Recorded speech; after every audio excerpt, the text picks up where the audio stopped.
And just days into his new role as a U.S. Senator, Ruben Gallego is already making headlines as a Democrat, announcing he was co-sponsoring a bill that got widespread Republican support. And this morning, we're following up on that. I also asked him why he thinks he was able to win in a state that went for President-elect Donald Trump over Vice President Kamala Harris, and what he says is the lesson for both parties moving forward.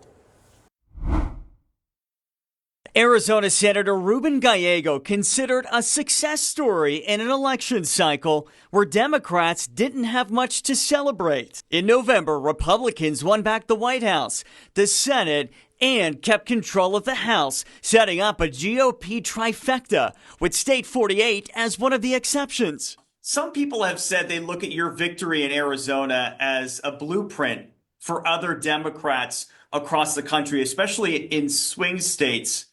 What would you say to that? Look, I'm willing to talk to anybody, Democrat, Republican, about how to represent their state. And I think the reason I won is because I stopped, listened, and really internalized what people were telling me. Now, if you look at, for example, we're talking about border and border security. One of the things that was very important to Arizonans, Democrats, Republicans, Independents, was that they wanted somebody that's willing to work in a bipartisan manner to try to bring solutions to both border security and immigration reform. That's what I'm doing here. And Gallego points to his recent announcement that he would co-sponsor the Laken-Riley Act as proof of that bipartisanship.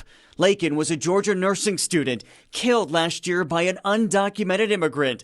If it becomes law, it would make it easier for law enforcement to take undocumented immigrants into custody who have committed other crimes like theft. Supporters say it'll keep communities safer, but critics argue it will only complicate the immigration system.